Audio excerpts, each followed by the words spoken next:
మీరు ఒకసారి ఆలోచిస్తే అప్పులు ఎంత ఉన్నాయో ఇంకా నాకే తెలియదు. ఎతుకుతున్నా రికార్డ్స్ అన్ని, వ్యవస్థలు ఎక్కడున్నాయో నాకే తెలియదు. అధికార యంత్రాంగం మొరేలు కూడా దెబ్బతినింది. బయట వాళ్ళు వచ్చి పెట్టుబడి పెట్టాలంటే భయపడే పరిస్థితికి వచ్చేసారు. మళ్లీ ఈ దుర్మార్గుడు వస్తే ఏమవుతుందని భయపడిపోయే పరిస్థితికి వచ్చారు. అంటే ఇవన్నీ కూడా ఒక రాష్ట్రం యొక్క బ్రాండ్ కూడా దెబ్బతినింది. ఎంతో మంది ముఖ్యమంత్రులు చూశాను నేను. చాలా మంది వచ్చారు, చాలా మంది ఓడిపోయారు, చాలా మంది వెళ్లారు. కానీ ఒక వ్యక్తి ముఖ్యమంత్రిగా పనికి రాడు, అలాంటి వ్యక్తి వచ్చాడని 5 ఏళ్లు నిరూపించిన ఏకైక వ్యక్తి మొన్నటి వరకు నాడు పేరు కూడా నేను చెప్పకూడదు, కానీ అలాంటి వ్యక్తి తను. అంటే ఇప్పుడు నేను నిరూపించాలి ఎలాంటి వ్యక్తులు ముఖ్యమంత్రిగా ఉండాలో, దానికి ఆదర్శంగా నేను నిరూపించాల్సిన బాధ్యత నా పైన ఉంది. ఇప్పుడు ఈ 2 కాంట్రడిక్షన్. మొన్నటి వరకు మీరు చూస్తే పరదాలు కట్టేసేవాళ్ళు, ఎక్కడ పోయినా పరదాలు. ఎక్కడన్నా ఒక మురికి కాలువ ఉంటే మురికి కాలువ కూడా పరదా కట్టేసేవాడు కనపడకుండా.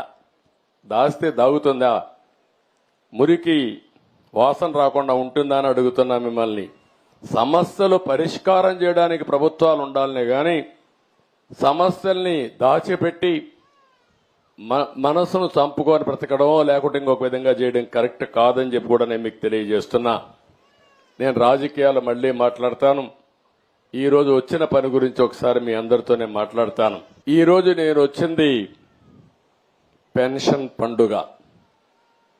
ప్రతి నెల మొదటి తారీఖున మొన్నటి వరకు అన్నారు, మీరు చూశారు, వాలంటీర్లు పెట్టాం కాబట్టి వాలంటీర్లు ఇచ్చారు. ఎన్నికల్లో వాలంటీర్లు వద్దని చెప్పి ఎన్నికల కమిషన్ ఆదేశాలు ఇస్తే ఈ ముసలవాళ్ళని పంచాయతీ ఆఫీసుకి తిప్పి 33 మందిని ఆ రోజు ప్రభుత్వం చంపేసే పరిస్థితికి వచ్చింది.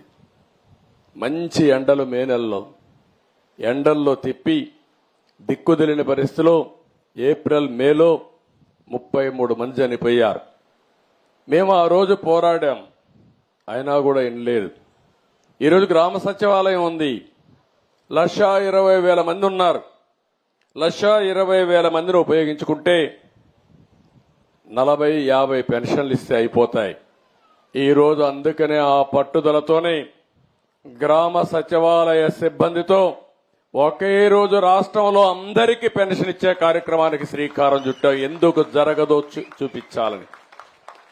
అంటే ఒక మోసం చేసినప్పుడు ఏదైనా సరే ప్రజాహితం కోసం పనిచేయాలి తప్ప చేసిందే రైట్ అని నిరూపించడానికి లేకుంటే వేరే ప్రత్యామ్నాయం లేదని చెప్పడానికి ఆ రోజు మీ అందరినీ కూడా చేసే పరిస్థితికి వచ్చారు.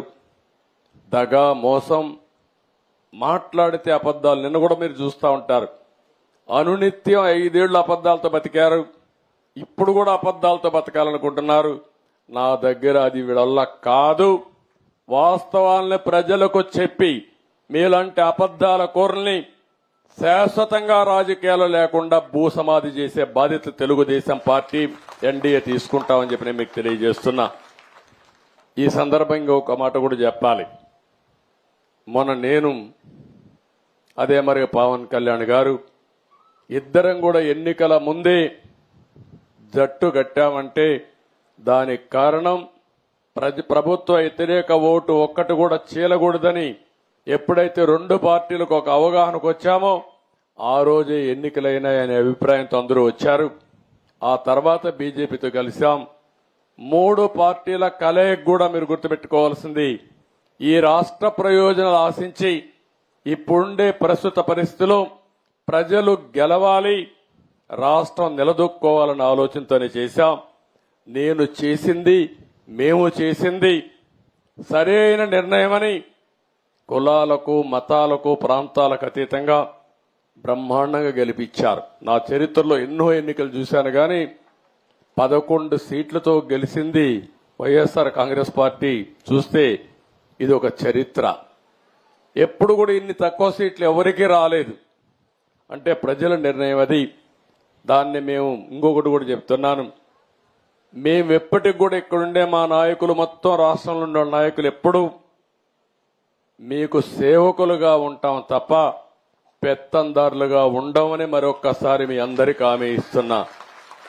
ఎక్కడ పోయినా సింపుల్ గా ఉండడం, ఇదే మరిగా రచ్చబండ మీద కూర్చోవడం, మీ సమస్యలు వినడం, పరిష్కారం చేయడం, ఇది మాకిచ్చింది ఒక బాధ్యత, అంతేగాని ఇది ఒక అధికారం కాదు.